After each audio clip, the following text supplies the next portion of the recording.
Welcome to the Free Cities podcast. My name is Timothy Allen, and this is the official podcast of the Free Cities Foundation.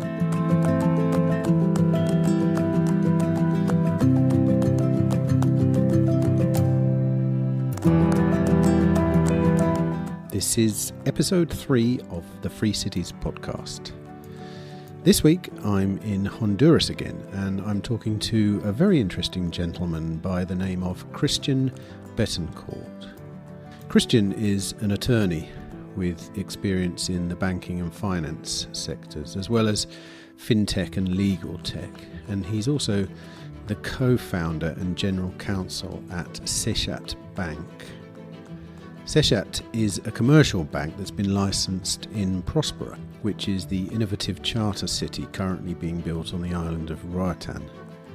In fact, Seshat was the first custom regulatory regime that was approved within Prospera, so Christian has many intriguing anecdotes from his work during the formation of the bank. Christian is always very candid with his conversation, and we discuss many ideas, including liberty and self-determination, as well as concepts around the notion of sovereignty and self-sovereignty. He also speaks about Honduras's ZEDEs, the so-called zones for employment and economic development, in particular about their history and that of many other autonomous zones around the world. We finished talking about the process of setting up the bank in Prospera and how they went about creating their own regulatory framework, as well as discussing a few of Christian's ideas about the future of banking with regards to cryptocurrencies and CBDCs, which are central bank digital currencies. All in all, this was a fascinating conversation, and one that I sincerely hope that you will appreciate. So it just leaves for me to say, sit back, relax, and enjoy my conversation with Christian Betancourt.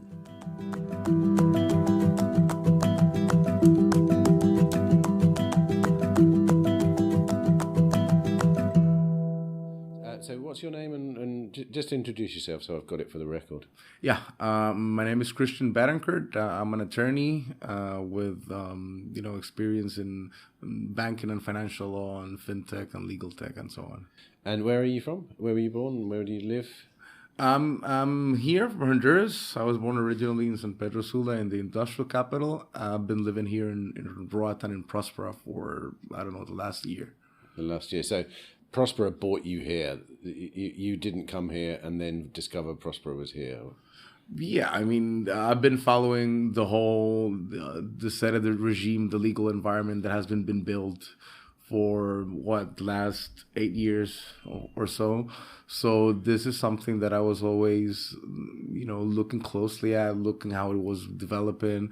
And so when the time came when it actually was launched, the first set it started operating, Prospera offered, a very fertile environment for do cool things, for do the sort of things that I wanted to do, and the opportunity with Seshat Bank came over, and I said, sure, let's build it. So your ideals or your ideology was already relatively aligned with the ideas behind ZEDE. Is that fair to say? Yeah, it would be fair to say. I'd rather not use the word ideology, but yeah, the philosophy of life. I know what you mean. It's a loaded word, ideology. I'll stick with ideals. The reason I ask is because I was wondering how many people joined in with these projects because they were already interested. They were already thinking like that. I'm always interested to know what people are generally like, because it's only since I've actually started mixing in these circles that I've realised how many people there are out there who think this way. It's not a common or popular. Well, it's a popular way of thinking, but I think it's not necessarily one that people tend to speak too loudly about. I've heard people talk about, for example, the idea of sovereignty, and a lot of people see sovereignty as national sovereignty. Whereas a lot of people I know see it as individual sovereignty. That's the natural kind of sovereignty for me. How is it in Honduras? Well, regarding the whole movement, I think it has grown a lot for the last 10 years. I'd say like 10 years ago, there were perhaps 15 people in the country that would, share or understand or get into this idea. So I think there's been a lot of, not just here, but just in Latin America, a lot of people have gotten into the ideas of liberty and self-determination. So that's very, very glad to see how it's blossoming. Regarding the whole sovereignty thing, actually, I've been working on a paper about it, an article, a 5-6 pager. Perhaps I can share it. I wanted to translate it to English too, and I want, perhaps we can work it out with the Free Cities organization, because it's the whole sovereignty argument has been, well, for starters, it has been politically manipulated. But aside from that, it's just a very superficial interpretation of it, because and I've gotten into it. I went down the rabbit hole, right? So the whole thing of what they call popular sovereignty was originally first included in a legal text in a legal body with the constitutions in France after the French Revolution. That was the first time it was actually included. Ideas, implications of it were also included in the Declaration of Independence of the United States. But the whole idea of sovereignty is, actually quite recent. It's medieval. It was this, this legal fiction that, in a way, legitimized, the power that kings and kingdoms and the crown exerted, right, over its subjects first, and afterwards over the citizens, right. So that, this concept didn't exist in ancient Rome or in ancient Greece. How was it manifesting prior to the medieval times then? That what was the system if it wasn't a sovereign? Like the sovereignty is basically the legitimation of the exertion of power. So there were like the Romans had this concept called imperium, which was basically a concept which explained the exertion of power itself, but didn't actually try to legitimize it, because there is no actual legitimacy to it. If you want to get into it, it's just the way it went, the way that states developed, and there's a lot being written about that. The way a group sort of took into the providing safety for the other members of the group, and monopolized power around it. So there was no idea of it being legitimate. It was just the way it was. But then the whole idea that kings were put on by a divine power, by a god, and then the whole concept of sovereignty starts unraveling. Of course, we had the revolutions. We had many monarchies crumbled. So what did we do with that concept? And that was for around a century. That was a big discussion amongst the scholars and lawyers and whatnot. Well, if the king is not legitimate, if the king is not the sovereign, because we're not subjects anymore. Now we're citizens, right? So who is? Well, first, is there such thing as sovereignty? And if it is, who is the sovereign, right? If it's not the king. So Hugo Grotius said that perhaps the natural law was the sovereign itself.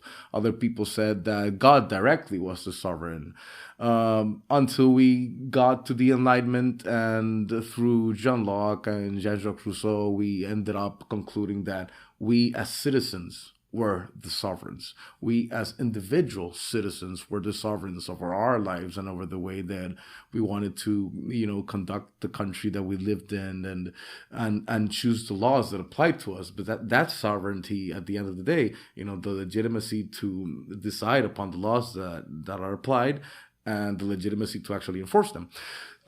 So of course, it would be difficult to do it in an individual way. So during the Enlightenment, the whole fiction of the popular sovereignty, this individual sovereignty is then fused in a way into a collective that can be exercised.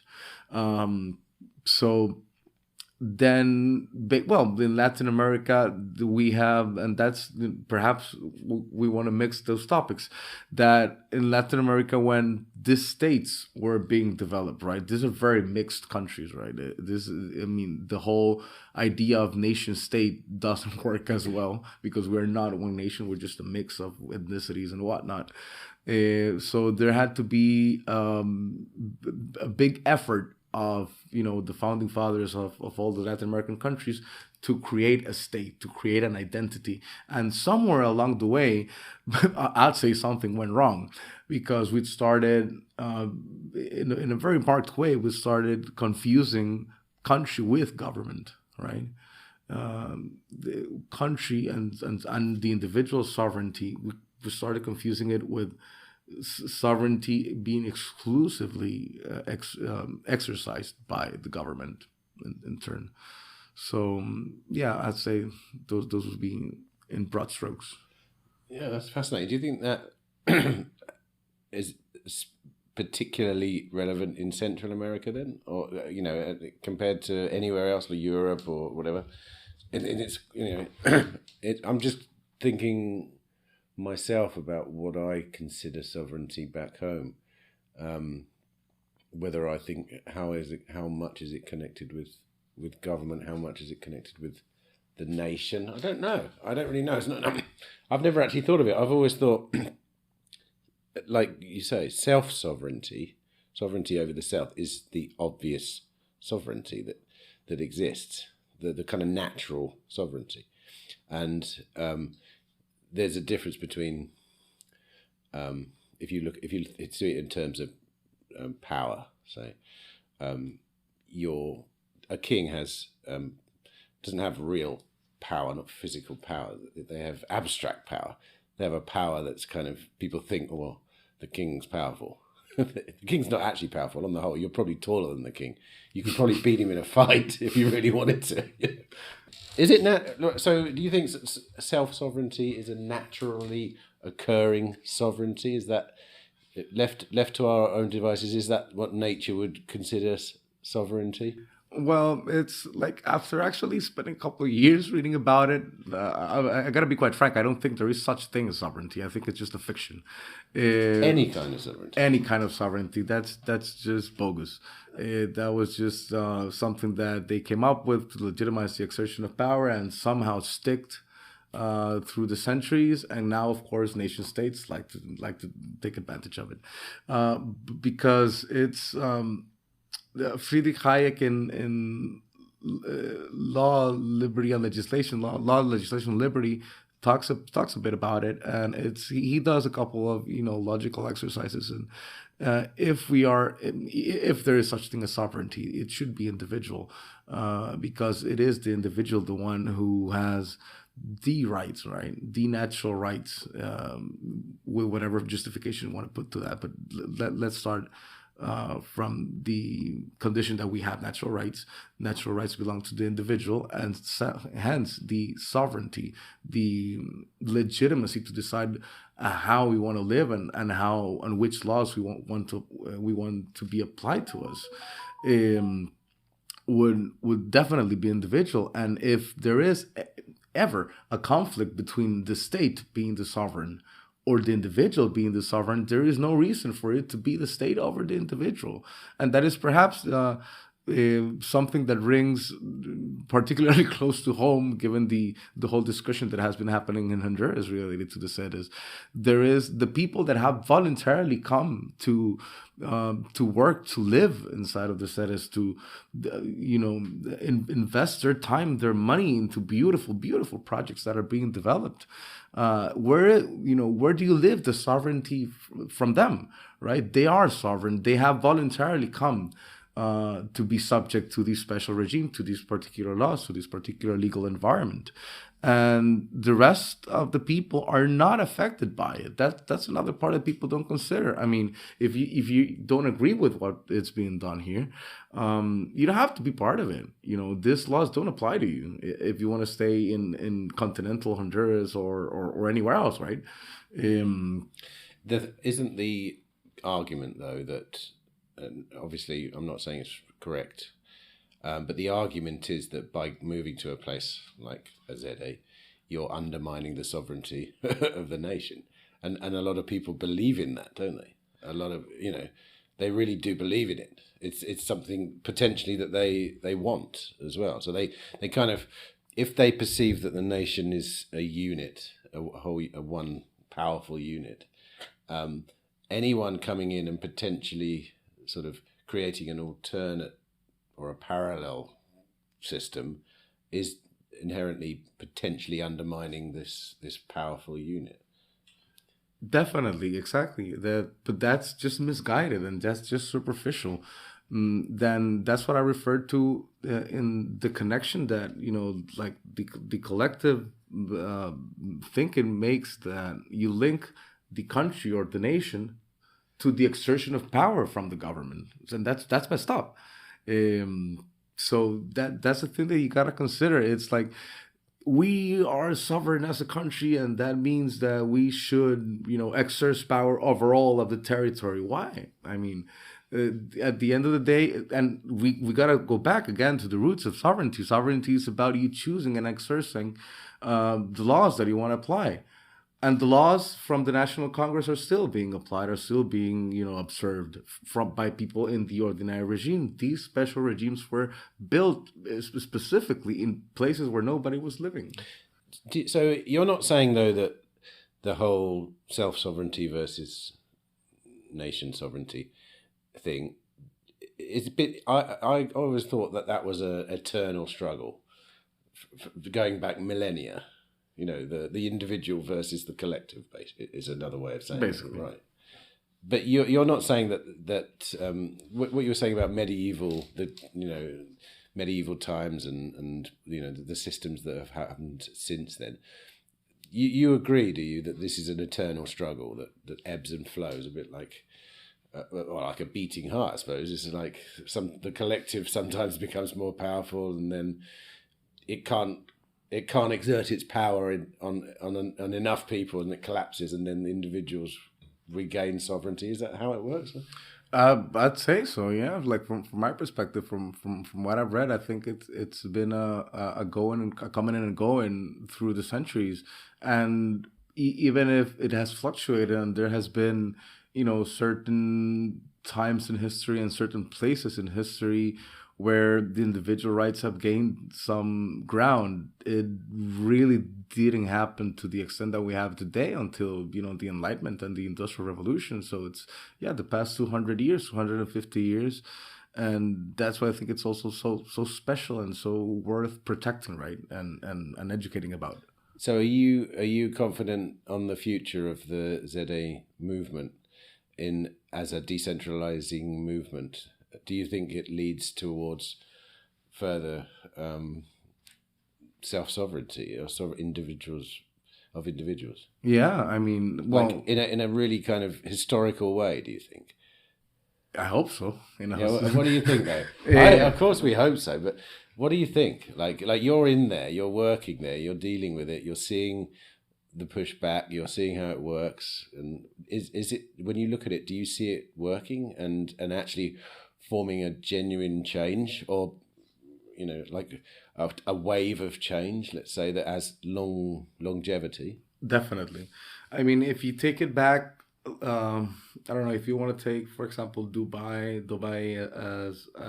as a time point, for the last 30 years, you've been seeing the blossoming of different special economic zones around the world, ever so including even more rights for the individuals, because they perhaps started, you had the free zones from 50 years ago, which were basically just tax exempted zones.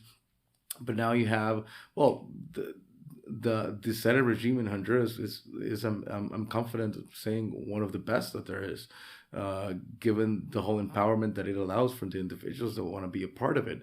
But aside from that, you got multiple examples. You got right close to here, you got the free zones of Costa Rica. You got the free port of Colón in Panama, or Panama Pacific in Panama, and a whole bunch of different ones developing in Africa. Actually, the bank is is part of the Next 50 Africa movement from Charter Cities Institute, helping develop this type of special economic zones in Africa. And you've seen a lot, of course, in Asia. There's one in Oman, the whole things that the Saudis are doing. So I do think it's getting traction because they work. Because they have been able to, develop countries, and they have been able to serve as legal frameworks for appropriate institutions, for appropriate, legal environments. Okay, the devil's advocate in me says that, or most people I know listening to you say that will say that's all very well, but anything that threatens the hegemony of a state, in the end, the state's going to try and shut it down. So how nervous are we supposed to be about the potential of something like that happening? The thing is, at the start of all of them, there's of course going to be a period where they're going to be a bit fragile. But if time goes by and they do work, and people see they work, and people go live there and work there, then I think it becomes politically unviable for the powers that be, for the governments in whichever country, to actually oppose them. And I think that the central governments just could look at them as tools for them, right? If they succeed, they can succeed too. They can, deliver to their citizens. They can then get reelected if they work. They can get, fresh capital from taxes that they can get out of them. So I think that's what China did in a way, right? With a lot of them, there's special economic zones. You use them as tools. And in time, if they work out, they can also influence in a good way the laws from the ordinary regime in the country, right? So okay then, in, I don't know, let's say 50 years time, how do you describe what exists at Prospera according to you in 50 years? Physically, the platform of Prospera, how do you actually see it?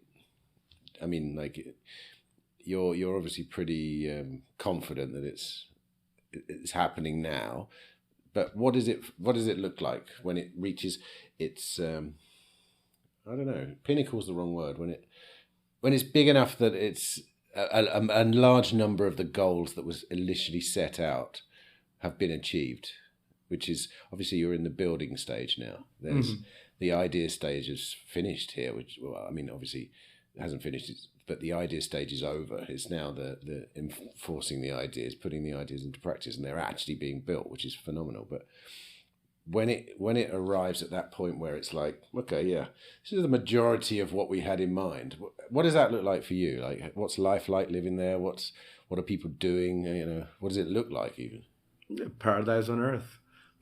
What's that? Okay, well, what does that mean? Like, one man's paradise is another man's hell. Isn't it? It's like, no, definitely. Well, yeah, I mean, if the guarantees are respected and we are allowed to work for 50 years as we are intended to, I do see a very prosperous island in general, a very prosperous Roatan. This is a great mix of people, a great mix of cultures, of resilient people, of very creative people. And if they just have the proper legal framework, then there's no limit to what can blossom with the right forward-looking, efficient, respectful regulations that are in place in Prospera. So what I would be looking at, I wouldn't say Dubai, because Dubai is like filled with skyscrapers and whatnot. No, I'd say more of an idyllic place. You have very nice buildings, very nice architecture, very clean streets, very sustainable energy, very sustainable practices, very in touch with nature around, very in touch with the ecosystem, with the coral reef, and just a place where opportunities can actually grow, where we have interesting rates of growth and development, and hopefully also in 50 years have also influenced some of the bad practices from the Honduran ordinary regime or the Central American countries in general. So yeah, I'd say it's a bright future. According to what you know and your research on other similar projects around the world. Would you say that Prospera is the most advanced in its implementation of these kind of ideas? Definitely. These ideas are not new, right? There's been a lot of special economic zones around the world, but the way they mix them here with the legal framework in Prospera, I think it's pretty quite unique, and it's pretty quite ambitious in the way they actually took the best practices from around the world, but without it being government backed, right? So that's a double-edged sword. You don't have steady flow from a government like they had in South Korea or in China or whatnot. But that also means you have to think better about the investments. You have more skin in the game from the Prospera standpoint, and from us too, and from all of these startups and developments that are going on. You have more skin in the game. You're more exposed, but also that makes you be more careful and more thorough in the work that you're doing. What was it? I've got another question already. Anyway, I'm just thinking like, you were making me wonder what you've been not working on it for 1 year. Did you say you're in your first year?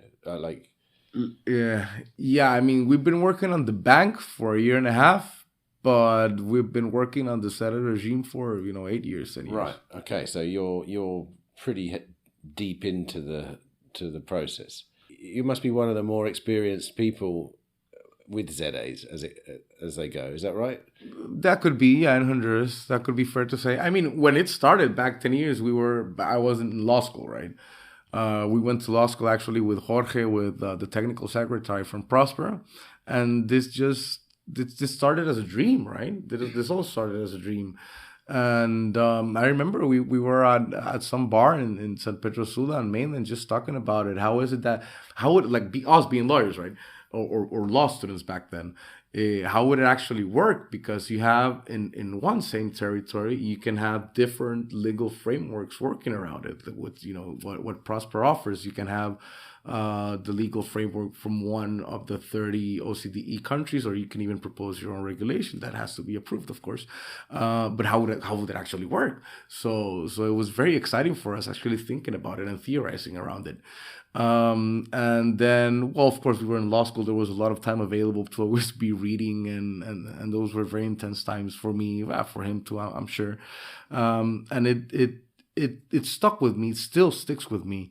Something in Friedrich Hayek, I think it's called the political ideal of the state. What he says at some point, that's basically a transcription of seminars from him, but he says at some point that for him, the ideal legal framework for a country would be a country which the default legal framework is more akin to continental law, because continental law does a better job in preventing legal legal vortices, legal vacuums. It's better at foreseeing more possible scenarios, but it also gives a lot of leeway to the interpretation of the judges, right? But either way, he sees that the best scenario is having a country with default continental law, but with special pockets, with small pockets that apply a variation of common law, because common law can be more flexible, can be more innovation inclined, and can give more certainty given case law and whatnot. So that idea just stuck with me, and something that he said, I don't know, in the 70s or something. And it's like we could actually do it. Yeah. Is your vision in the distant future then that ZEDEs exist in myriad forms all over the world? Is that the end game here, or is there in the future? Is there a room for anything in the future, or are we hoping that the future holds many decentralized cities or areas, or Yeah, I'm thinking that in the future there's going to be a struggle between both the current that wants more supranational structures, right? Supranational entities, the UN and things regarding that, but also another movement struggling with it, which is these, decentralized structures, decentralized zones. There's already over 4,000 special economic zones around the world, all of them different, all with their own characteristics. But I think that increasingly you are seeing that the new special economic zones are even more decentralized than what they used to be, are even more empowering for people, for individuals. And I think this is particularly attractive for, countries in developing situations. Particularly developing situations. Yes, I mean, yeah, especially countries in development. I mean, in the U.S. and there are special economic zones in the U.S. I mean, I've been watching closely what they're doing in the Catawba Special Economic Zone in North Carolina. What are they doing there? I've never heard of that before. It's really cool. It's really cool actually, because it's like you have the Indian nations. They have a lot of autonomy to enact their own laws. And they have used it sporadically in isolated scenarios. You have, of course, like the famous Native American casinos and Native American whatnot. But this is the first time in which they're actually using this autonomy and this, if you want to say, sovereignty within their reservations to actually enact a special economic zone. So you got the Catawba Nation, which is a Native American nation in North Carolina, enacting a digital, I understand only for now, a digital special economic zone, which is actually fairly, has a lot of things in common with Prospera. But is it a physical manifestation, or is it purely the governance? Do they have a vision like within Prospera, which is not just, okay, let's set up a zone and try and attract business? It's like, no, let's set up a zone and let's set up a city. Let's start to build the whole thing. Is it the same in North Carolina? Or is it just, I think it's more digitally oriented for now. It's younger. It's a bit younger than Prospera, but they do have the land. I mean, they do have the available space. So if it all goes well, I don't see why not. Why wouldn't they start also building more physical spaces? But yeah, for now, it's more digitally oriented. How many other unusual and unknown versions of this do you know around the world then? Oh, well, there's just a bunch of different ones. I was recently, a couple months ago, in Colombia. They're also developing one in Cartagena. That's in very, very early stages.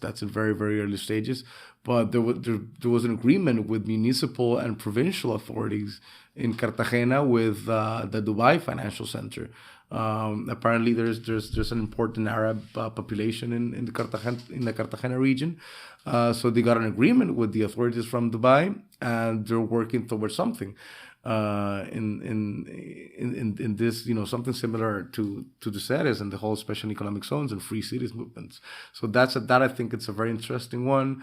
And you got some going on in Africa. You got the one next to Lagos in Nigeria. There's one that I know that was being developed in Oman. I'm not sure how that's doing. But yeah, you got this different bits and pieces of people that actually, looking into something that has worked, that has lifted countries out of poverty. Can you just, from my understanding here, break down the different versions of zones, economic zones that you get, free cities that you get? There kind of seem to be a number of categories of them. There's those that are specifically just offering good tax breaks, for example. Mm-hmm. But then at the other end of the spectrum, you've got places like here, really, which is a whole idea of a new way of living and a completely parallel reality almost. And everything in between, I suppose. Are there any ways you can kind of categorize the different types? I think there are people that have done a much better job than myself at classifying them. I do know that Adrianople Group has done a great job, even with maps, with interactive maps, about the different special economic zones around the world. But it basically comes down to, how much autonomy do they have in comparison with the ordinary regime of the country they're in, and how much involvement does the central government have in them. Of course, here in Prospera, it's the extreme. It's very autonomous. It has no involvement from the central government, but you can have things that are more in the middle. For example, what happened in South Korea, the government invested directly into the special economic zones, or you have scenarios where the government has a last say in relation to the applicable regulations, or they have some sort of overseeing body. But yes, basically it's gradual, right? You got like the tax exempted zones, and then you have Dubai or Prospera. And according to you then, what would be your preferred way of doing it? I'm pretty happy with the way we're doing it here, to be quite frank. I think that there are things that could have been better along the way. I think that there could have been some changes to the law, and I do think the whole process could have been more socialized with the public in general. I think that was a big problem. How do you mean? More consultation? Well, not necessarily consultation. I mean, there can be obligations for consultation if you're close to, for example, indigenous lands and whatnot. And that could have been a possibility going to a referendum and whatnot. But in general, just be more open about what you're doing, about what you want to achieve. Of course, the legal part of it is very important. It's the most important basis for all of it. But I think to legitimize the project in front of the general public is also very important for any type of special economic zones that wants to be developed. Because even if everything is being done right, like it has been done here, you also want for everybody in the country to know how right it's being done. Why wasn't that so then here? I think it was just a matter of that the last couple of governments, which under which this started, in time they made a lot of mistakes with other policies that they were enacting, and they just didn't give too much priority to the ZEDEs. And along the way, when they were ready to start operating, the last government was very it had a long run, and it was not so well looked upon by the people. So, the opportunity was lost along the way. And now that we are actually operating, it has been more of an education process for everyone that the last government didn't do, because it had to be politically motivated at the start, right? What would you say then is the current situation with the public's perception of a ZE? If you were to look across the board in Honduras, the average person on the street, what's their current perception? I think people really want jobs. People really want opportunities. People want to invest. They want to have their small businesses, and they want a legal environment that permits it. And along the way, as the ZEDEs have been growing, as more people have been, started working in either of the three of them, and how everything has been done well, the perception has started to change. So I think it's getting a lot better. There were some polls also from Sid Gallup from some months ago, which said exactly this, that people were more interested in keeping investment coming in, having opportunities for decent, dignified work opportunities. So I do think it has gotten a lot better. There's still people that have reservations about it. There's still people that are very confused about it and hence are against it. But I think it has started to change, and hopefully that general public perception that has started to change would also translate to different political stances from what have been political opponents to it. Since you've been involved for so long, over the years, what's been the most compelling argument against ZEs that you've come across? The one that made you think, okay, there's a decent point in there, or there's something to that, or not just pure misinformation or whatever. What, if at all? Maybe you don't know one. Or not really. Is it because I've actually gotten into it? I've actually gotten into studying it. But I mean, perhaps there could have been the expropriation articles in the law, nobody liked that. I didn't like that. Nobody wanted that. So, and that was some of... Can you just expand on that? What was that? Yes. In the ZEDE law, there were a couple of articles that said that the ZEDEs could start expropriation processes for, which is basically eminent domain, right? For lands that they would deem to be of public importance for its development, basically. And that was wrong for several reasons. First, because they didn't have to include it. I mean, the government can claim eminent domain at any time, given after following a due process and establishing a proper price for whatever you're going to expropriate. So it wasn't necessary to put it. The ZEDEs are not and have never been able to do it directly. If in any case they would want to, they would need to go through the appropriate government bodies. And the third point is, it really, I mean, aside from that, it wasn't needed. If it actually if anybody would have actually wanted to do it, it wasn't really something that the investors and the people building actually wanted to have either. Because if you're actually buying the land, you can just, plan accordingly. You don't need to expropriate anybody. And you don't want to have either like a legal framework that wants to attract people because it's in a place where nobody lives, where you want to attract people and people would have the possibility of being expropriated, right? That's not good business. And what happened along the way was, the regulating body, the Committee for the Adoption of Best Practices, set out regulations, making very clear that that article from the law was not applicable, that they would never approve it. And internally, the ZEDEs also put out regulations saying that they would never do it, which are legally binding. But the damage had been done, right?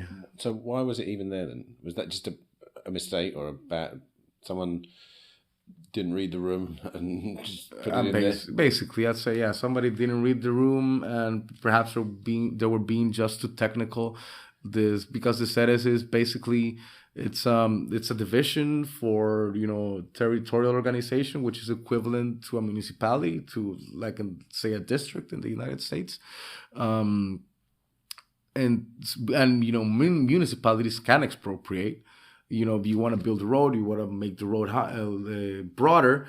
You gotta follow the process for eminent domain and whatnot, but it's not actually something that's commonly done. It's a process that takes years to do, so there was no need to include it. Isn't expropriation a little bit running against the ethos of a free city, in as much as property rights are extremely important? Exactly. Exactly. Nobody wanted that. Nobody in the movement wanted that. Nobody from the investors wanted that. So that's why afterwards, internal regulations was put forth to write out prohibited, because it's not good for the development of liberty and prosperity, right? Nobody wants that. It's a blatant attempt against property rights, against individual rights. And as it stands, the whole legal framework for Prospera has the strongest protections for individual rights in the whole of Central America. So yeah, that was a no-go with the vision that has been established here. So now, currently, those they're included or not? Those expropriation. The articles are still in the law. But you have the law, and under it you have the internal regulations from each ZEDEs, right? And so Prospera has set out internal regulations prohibiting it, and legally assuring everybody that they won't be able to actually do it, which is great. Which is very in line with the whole legal framework that has been developed, but it did cause some controversy along the way. Is there something about the governance model of Prospera that is extremely innovative, other than the very obvious ones that people are always talking about? Something that you might pick up on as someone that's a little bit more involved? I do think it's the whole, and this is especially interesting and especially valuable for companies from regulated sectors like us, like the bank, which is the fact that you can decide from one of the 30 OCDE, from one of 30 OCDE countries, the regulation that you want to apply to yourself, say in this case, a bank, a financial institution, or for example, the companies like Minicircle, like GARM, that are from the medical sector, they have also taken a lot of advantage out of this. And well, let's say that it's very straightforward, right? The regulation from one of these 30 OCDE countries. But then you also have the possibility of proposing the regulation that you want to apply for yourself. That's pretty unique. That's pretty avant-garde around the world. And that's actually what we did. So the only thing I don't fully understand about that is who decides whether that new proposed regulation is better, let's say, than what's already on offer. Presumably it has to be deemed a better version.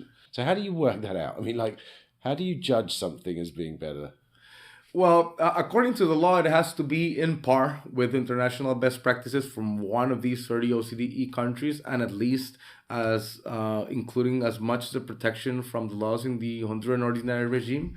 But I can tell you about, like, for taking it down to earth, right? How we did it. So we had started working at the bank. We had started working on, the fundamentals. We had started working on the core software and whatnot. And we decided that Prospera was the best jurisdiction in Latin America to start building the bank. So now we need a law. We could have taken laws from any European country or from any state in the U.S., which we did in a way. So this is what we did, right? We proposed a legal body which became eventually what is now the Financial Regulation A, with basically 4 sections. 1, a description of the type of banks, the type of licenses, the processes for getting a bank authorized, and that's one section, which is very similar to what is in the Honduran ordinary regime and in other Latin American countries. Nothing too crazy. Then we needed a section regarding the prevention of money laundering, right? Prevention of money laundering and financing of terrorism.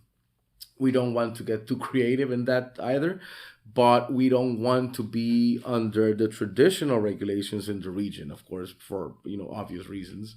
So what we did is we adapted the Banking Secrecy Act from the United States, the BSA, which is basically the anti-money laundering law in the States, and we adapted it to the Prospera reality.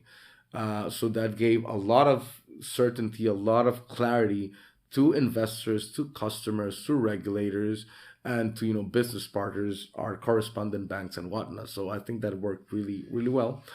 The third section of the law was regarding the liquidity requirements and the risk weighting of assets, which is actually the part in which we got a bit more creative.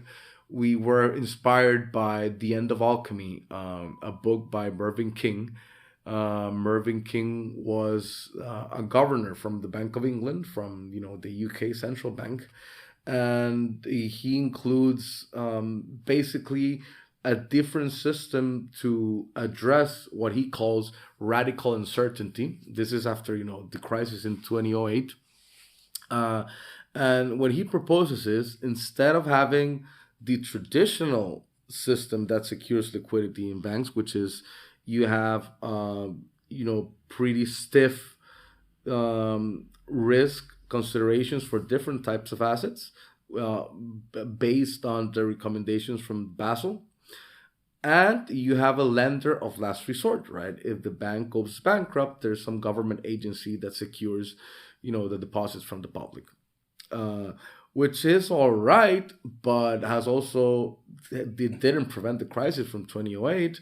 Basically, the banks weren't able to respond as quickly to this radical uncertainty and change the risk weighting of their type of assets, in this case, the mortgages, right? So what Mervyn King proposes is basically, instead of having a lender of last resort, he proposes having a lender for all, what he calls a lender for all seasons, a third-party lender, which is constantly assessing the risk weighting of the type of assets on a, say, monthly basis.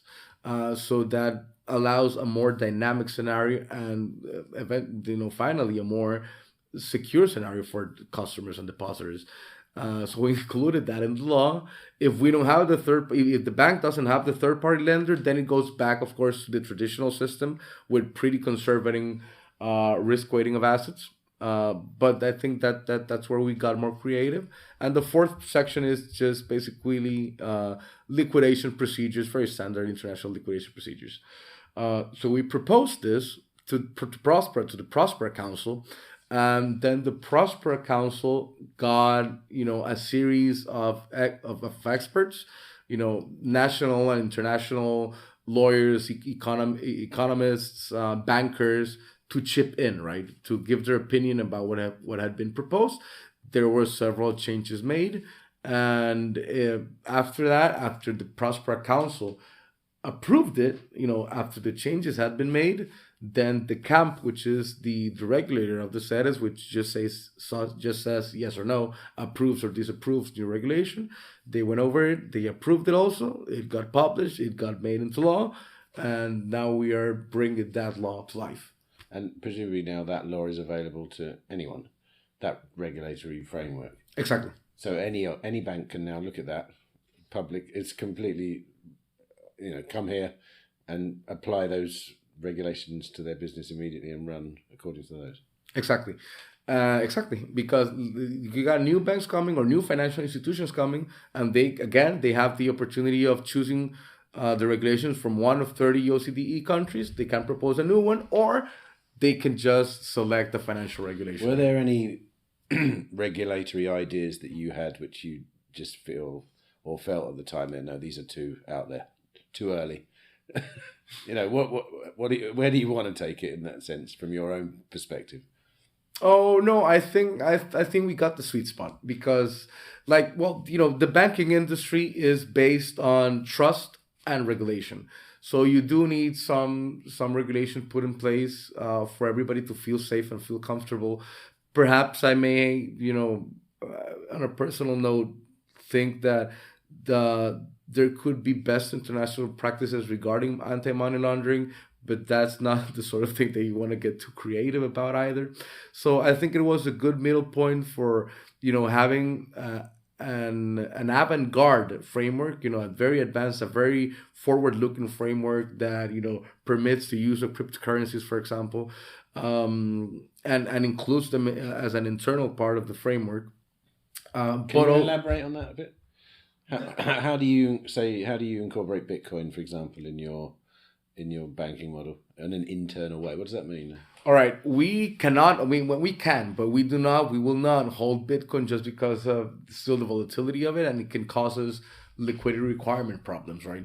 But we can accept Bitcoin and then change it immediately to a stable coin, right? Be it USDC, USDT, whatever.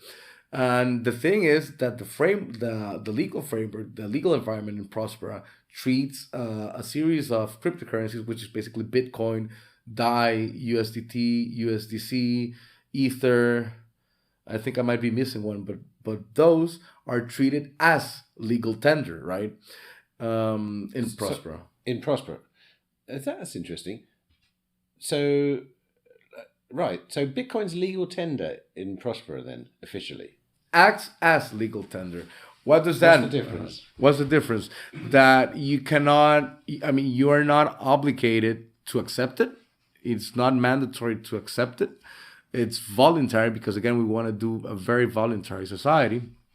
But it gets treated as legal tender in the sense that it's not taxed. It's not taxed as an asset or as a security. All of these, right? Bitcoin, Ether, the stable coins, they're not taxed as securities or as assets. They are treated fiscally as, again, legal tender, as it was used, legal tender currency, and you can pay the governance services with it. Right. Yeah. I didn't know that. So the only difference between legal tender and as legal tender is enforced. Exactly. Right. Okay. And in other banks, what's the current normal regulation or the most across the board regulation with regards to Bitcoin, say for example, and holding Bitcoin or accepting Bitcoin? Is that normal for a bank to just be able to accept Bitcoin, or I have no idea of it. Well, Bitcoin is always tricky because of the volatility and again because of the liquidity requirement. Just the legality of accepting it, or the legality of accepting. I mean, you have banks given, of course, custodial services. They tend to give it, for example, through a different entity, perhaps not specifically through the banking vehicle. They incorporate a different entity just for the Bitcoin holding, but it can be a service, and you hold it basically as you hold gold, right? As you hold an asset or as you hold securities, generally speaking, in other jurisdictions. I do think, however, that we are seeing, regarding Bitcoin specifically, a very nice shift because they have just accepted it, that it is a decentralized asset. Gary Gensler from the Security and Exchange Commission in the States has said as much. I mean, they're being very rigorous with the other crypto assets, right? Which are, most of them are quite frankly securities. But they are leaving Bitcoin alone because there is no issuer. There is, it is a truly decentralized asset. So that's the tendency, I think, also with the European regulators to consider it, just let it be, right? It's just an asset. What's your own personal opinion on the route that Bitcoin takes into the future then currently? I mean, how do you see it? Do you see it ending up as a reserve asset or as a currency that used on a day-to-day basis, or as someone who's in the banking sector and in a kind of quite interesting area of the banking sector as well? You potentially have the opportunity to really sort of dive into these kind of things, whereas a lot of banks probably are leaving it alone still. Yeah. It's been, of course, having done interesting assessments for the bank and even before it for other banks and financial institutions. I do definitely see it as reserve technology, as a long-term asset. It truly has behaved that way, and it has proven that it does work that way. Given, all of the characteristics that I'm sure our listeners know, how it's scarce, how it's immutable, how it's unconfiscable. And I see it also as payment technology. It's just payments technology that can get better. Rates can get better across the board. But it's still, like, for example, we at the bank, we of course are going to have the ability, customers are going to be able to do international SWIFT transfers. But on a personal level, depending on where you're sending the money and whatnot, it might be more convenient for you just to send a lightning transfer, right? Yeah, for sure. I mean, and even not even accepting Bitcoin at the end of that lightning transaction. I mean, that's essentially how I spend quite a lot of time in El Salvador, and I'm often paying with Bitcoin, but the people I'm paying are receiving dollars. They're using the payment rails of Bitcoin because it's so simple and easy and free, essentially. Mm-hmm. But there's a forex exchange happening very briefly before they see the result arriving in their wallet, and that's understandable, especially in somewhere like El Salvador, where I wouldn't, I'm a huge Bitcoiner, but I wouldn't necessarily say keep your Bitcoin if you're someone who's running a small business on a street selling pupusas, and because the volatility is too risky if you're a business owner. Still, if you've got a lot of savings and you're happy to set them aside for 15 years, I think perfect. Bitcoin's the perfect vehicle at the moment from my perspective, but. I see the payment network as being the really exciting thing at the moment, because that's where I've, having spent a lot of time in El Salvador, that's where I see it being used. I was imagining, okay, Bitcoin's legal tender, everyone's going to be sending Bitcoin to each other, but actually no, they're using the Bitcoin network to send value, and but they want to keep a digital, like a USDT or a dollar if they can. because that's the money of the day-to-day transaction. And I was just wondering, do you think there's a future in Bitcoin as money? I do, eventually, potentially, possibly in the future. I've been getting into the writings and ideas of George Selgin, this monetary economist. Well, he's an economist with other works in other fields, but I've been getting into that part of his work, and which is, I don't think Bitcoin is as of now money. I do think it's great technology. I am bullish on Bitcoin. I do love Bitcoin, but I don't think it's quite yet money, just because of the fact that, like you said, like what happens in El Salvador, people rather, because of the volatility that it still has, people rather not use it for its day-to-day expenses. In time, as it stabilizes, and as more people use it, and as more people get educated about it, it could become money. But yeah, I think it's an important element for any assets to be money. It's an important element that everybody feels comfortable using it, right, for every day-to-day expenses. But presumably in your bank, it's been something to concern yourself with when you're looking at setting up a bank and regulations, and the potential to have new regulations, that newer versions of regulations. Was that an important part of it, considering Bitcoin and what that potentially could mean, or is it just a side thought? It's like, okay, No, not a side thought at all. Again, I mean, we cannot hold directly Bitcoin, but we cannot, be ignorant about it. We cannot ignore it. I mean, it's not possible to ignore it anymore. And, different banks around the world have different approaches to it. But I don't think it would be wise to any bank or to any financial institution to not pay attention to what's going on. What about custodianship of BTC? Is that something? What do you see the bank's roles with regards to Bitcoin in the future, if at all? I mean, is there a role for a bank in a decentralized payment network? I mean, yeah, I mean, it's that, like, for example, we're seeing ourselves more of a software company, right, with a banking license. So one of the big differentiators for us is, being easy by design, being friendly by design, and the opportunities of customizing your experience with the bank through our API, or, if I may say so, our very powerful API. So in time, working towards a marketplace based on the bank's payment rails, and then, implementing very good tools and, AI considerations for risk assessments and for loan positioning and whatnot. I mean, there are a lot of banking activities that I do think are still very, very important and very legitimate in a society, but I'd say are more oriented to these other things than just payments. I mean, I do think that the advantages that Bitcoin and other crypto assets allow or offer people for payment opportunities cannot be ignored, and could be, maybe, I don't want to say should be, but perhaps should be incorporated in the banking experience, right?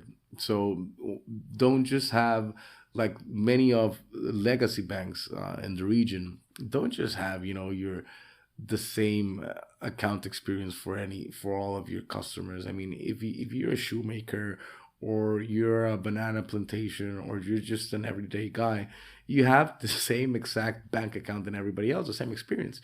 And now that crypto assets offer so many opportunities for payment solutions, hey, perhaps you could incorporate them as possible, but also give more attention to other banking activities or to other banking solutions.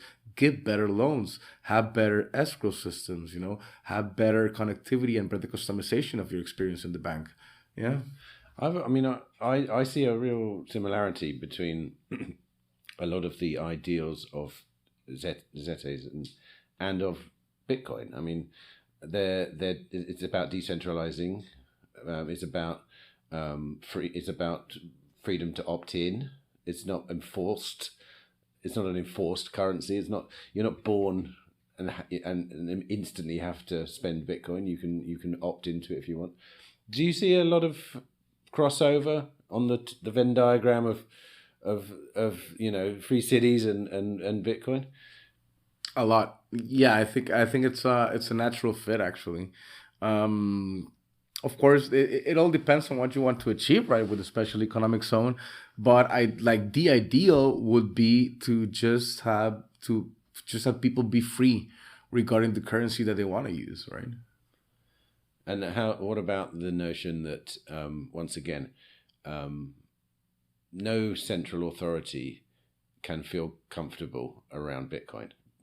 It's not possible. I mean, it can't. I mean, I wonder what goes. I do wonder what going through the minds of powerful institutions at the moment who have businesses based around the notion of credit creation, all these kind of things. I don't know. Do you have an opinion on how that plays out? Like you said, Gary Gensler and the institutions have just learned to accept it. And within that notion, there's the point that there's nothing they can do about it either. Exactly. It's like, it's not that they sat down there and said, let's let this thing happen. It's like they didn't have a choice. And no one's really admitting that out loud, I don't think. Not yet. I think it's been uttered a few times that in a few, SEC, I don't know, whatever, they have those panels and stuff. And someone, there's nothing we can do about it anyway. But it's not something that anyone wants to admit out loud because it's quite a damning fact, really. But do you see how that, you have any ideas, according to you, how that might play out? I think it's going to be a very interesting decade, the burning 20s. Because you are seeing them start fighting against it. Of course, it's too late. You're not going to stop it. You can't unplug it. Perhaps they could have, perhaps they could have done some damage back in the day, back in 2012 or whatever. But they cannot stop Bitcoin right now. There's no stopping it. But they are going to fight against it. I mean, the CBDCs are coming, which I think it's just terrifying, the implications of it. And I think there may be some campaigns against Bitcoin, some misinformation may be coming, has always been there. But now that they feel more cornered and more threatened by it, I think it's going to be an intense decade. That's interesting that you work at a bank, or you co-own the bank, is that right? Yeah. Yet you're terrified of CBDCs. Is that how prevalent is that amongst the banking world? Because for me personally, I look at CBDCs and go, this is horrendous dystopian surveillance technology. I don't want anything to do with it. It's like the final boss of authoritarianism. Literally, once this system is implemented, the sovereign individual is in deep trouble. So, but obviously banks are banks. This is your business model, and certainly there'll be a role for banks, those kind of banks, to play. Not central banks, but your kind of banks will have a role. So presumably, people must be behind the idea in the banking fraternity. Is that not right? I mean, for us, just from a business standpoint, we're gonna have to roll with whatever comes, right? I mean, at the end of the day, we're gonna have, if CBDCs do become mainstream, which I think is going to be the intention during the next decade, we're going to have to work around it. We're going to have to work with it. But I do think it's a big threat to personal freedom and personal privacy and whatnot. So perhaps for us, because at the end of the day, it is a business for us, right? But what we could do is also offer spaces for people to, again, decide what they want to do. They want to use the CBDC dollar, the CBDC pound. Well, you can do it. Presumably, a CBDC will be legal tender, as in enforced legal tender. Is that right? Yeah. So, is there any regulatory framework that you can create which would class the CBDC as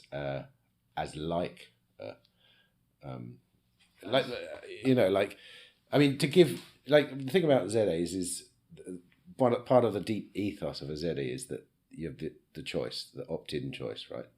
So is there possible to opt into your currency as well within a ZEDE? Currently, no, I would imagine.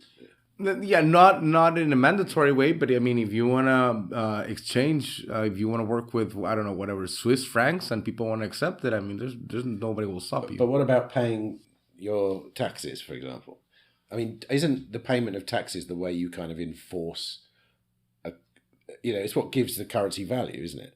Like, because you're basically at gunpoint forced to use that currency. When the government requires tax, you can't pay tax in anything but, say, US dollars if you're an American. And therefore, everyone has to use US dollars, which helps the value. This is part of the reason why it's something that everyone wants, because they're forced to use it. I mean, in a ZEDE, does it work like that? Like, can you... You said that you're not mandated to pay in anything. Like when you pay your taxes, on a side note, how does it work with taxes? Who gets the taxes in a ZEDE, for example?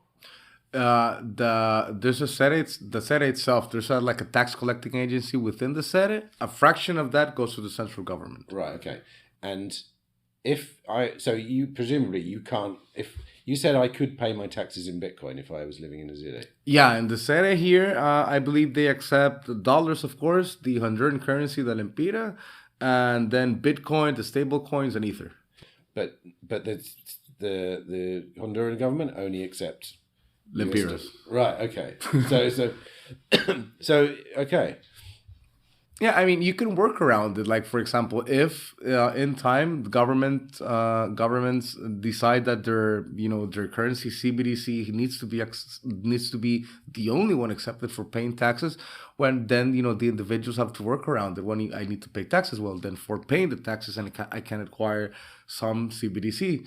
But I think the role for the bank is the healthy role for a bank is, of course, adapt for whenever the CBDCs roll out, but give the options to the customers. You want to use the CBDC dollar, or perhaps you want to use USDT, for example. What's your opinion on the actual viability of a CBDC? Personally, I'm not a hugely knowledgeable finance person, but I have spoken to people who have said, according to them, it's almost impossible to roll this thing out and for it to work. Have you ever heard anything like that? It's going to be like, I think that the first version is not going to be like too harmful. It's just going to be basically a stable coin. But I am worried about the implications 5 years from now, 10 years from now. Like, of course, they're going to want to make it seamless for people. Like, people are not going to even notice. There's just going to be dollars in your bank account. And it's going to be very hard. I mean, it's going to be very hard to get to that point from a technical standpoint, but I don't think it's impossible. Like, basically, like you have your electronic money right now, which is basically just an annotation in your bank's ledger. But if it gets really bad, it's going to be basically that what are now annotations in your bank's ledger are going to be directly CBDCs, which are going to be, directly monitored and controlled by the pertinent central bank. And presumably programmed as well. Presumably, yeah. Have the central banks at all hinted to your kind of bank what role they anticipate you will play when a CBDC comes out? Because if they're issuing the currency directly from the central bank to you and I thought that was the role of the bank, your kind of bank, not the central bank. I mean, that's partly your role now, isn't it? Yeah, I mean, not just us. I mean, it's in general that's part of the roles of banks, right? So, what would it be under a CBDC then? What would the role of your bank be? I mean, if a central bank wants us to stop and mandates us legally to stop, for example, providing electronic money as it exists today as annotations and ledgers, and wants us to change that to CBDCs, I don't see how we can stop them. But in a free legal environment, we would at least be able to also offer different options, right? All different crypto assets. Oh, that's interesting. So possibly then one of the, like, say there was, I'm not sure this could ever happen, but the notion that a government will ban the use of Bitcoin, for example. If the Honduran government banned it, what would be the implication within a ZA? Would you have to stop using it as well? Or would your own regulatory framework mean that you could continue? This is best not. This is a territory best not to delve into. Okay. Yeah. Okay. Maybe I'll talk to you off the record then, because that is, it's interesting. Yeah. Super interesting. Okay, well, look, we've been talking for, blimey, an hour and a quarter. I've got one last question. Thanks for all that information. That's great. And this is a question we ask everyone that we speak to on this podcast. And goes something like this. This is a kind of, you have to imagine that next year, for 1 year, you have a sabbatical. Okay.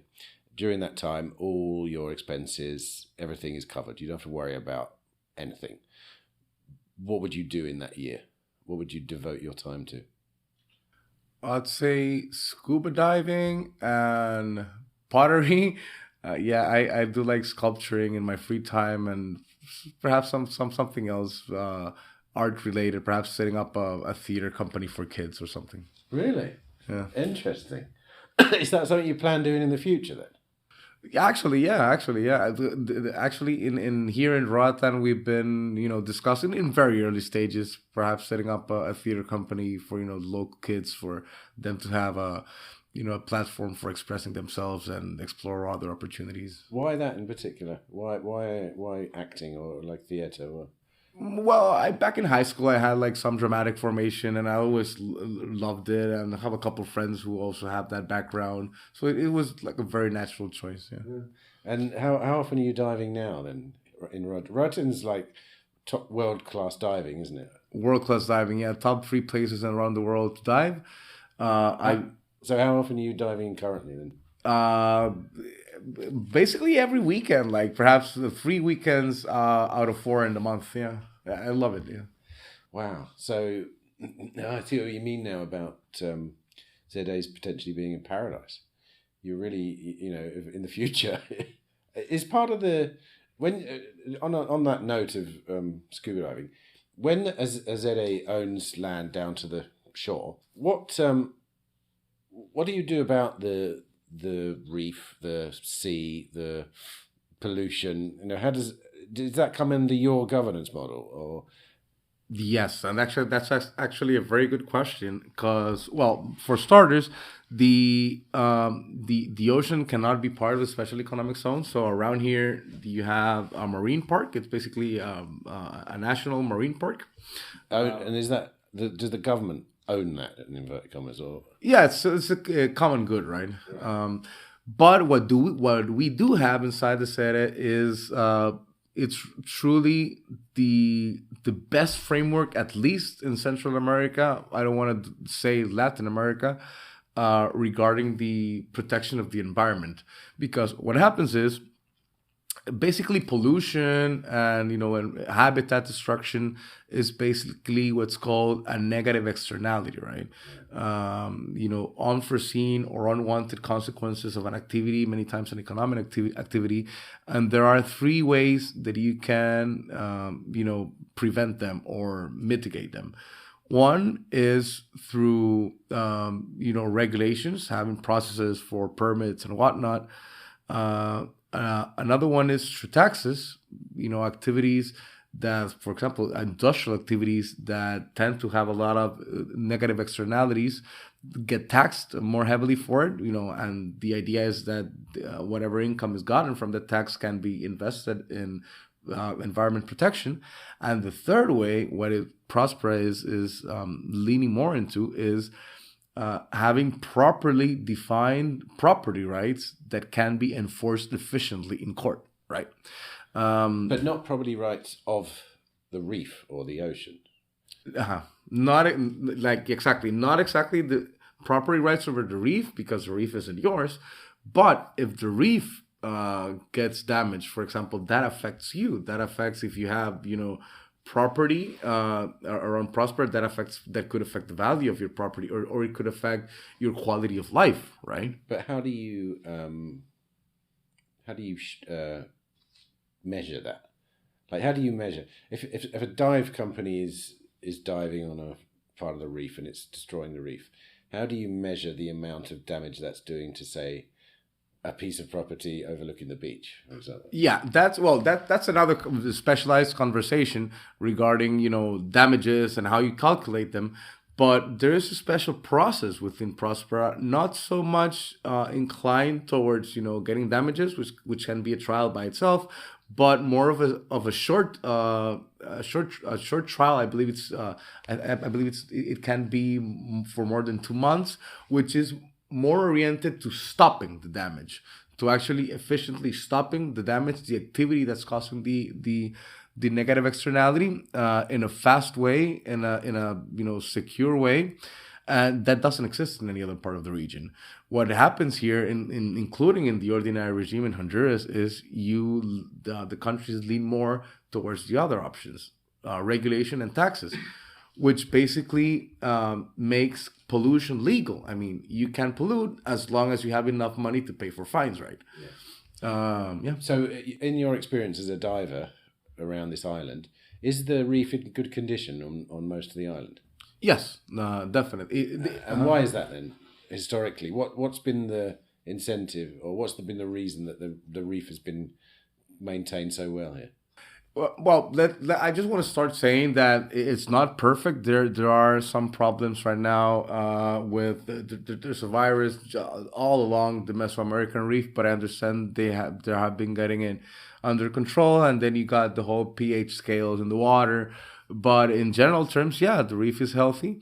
One of the big reasons was this is a very old reef. I mean, it's huge, the coral reefs here, which is the whole Mesoamerican reef barrier, Mexico, Belize, Guatemala, Honduras.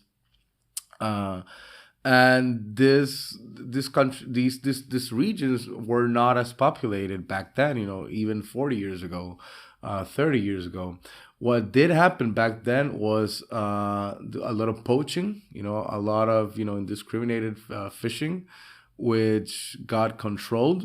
You still have some artisanal fishing, but nothing too, uncontrolled, because you do want to have the reef protected, right? You, like, as a society, and the people that live here recognize the value of respecting the reef, that you get tourism out of that and whatnot.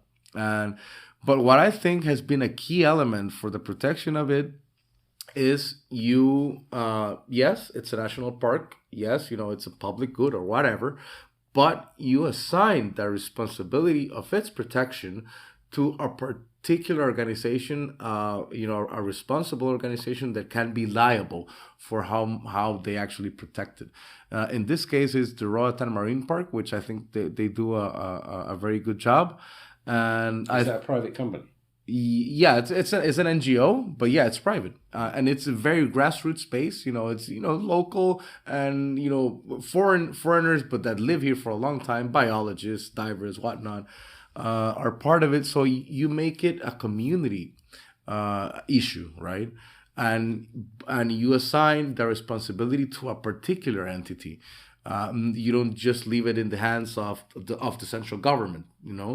You leave it in the hands of a local organization that everybody knows each other. So if you're not doing things right, you're going to be ashamed at the street, right?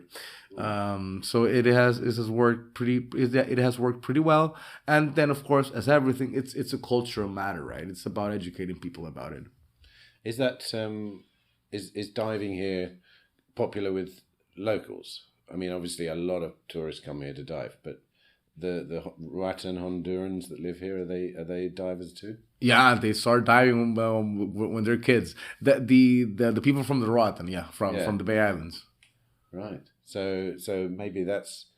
I mean, I dive myself and been diving for 30 something years, and it's depressing remembering what diving was like even 30 years ago in many places, and how annihilated some places are, whole areas of the Philippines which have been dynamited or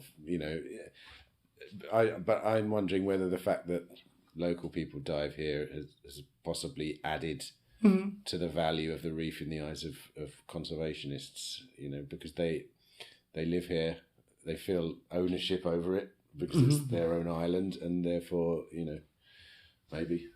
Definitely. I mean, there are still parts of the island, for example, you go west side where there are a lot of resorts where there has been, some damaging of the reef. It's not as it used to be 30 years ago. But for the most part, I'd say it's still, it has kept healthy.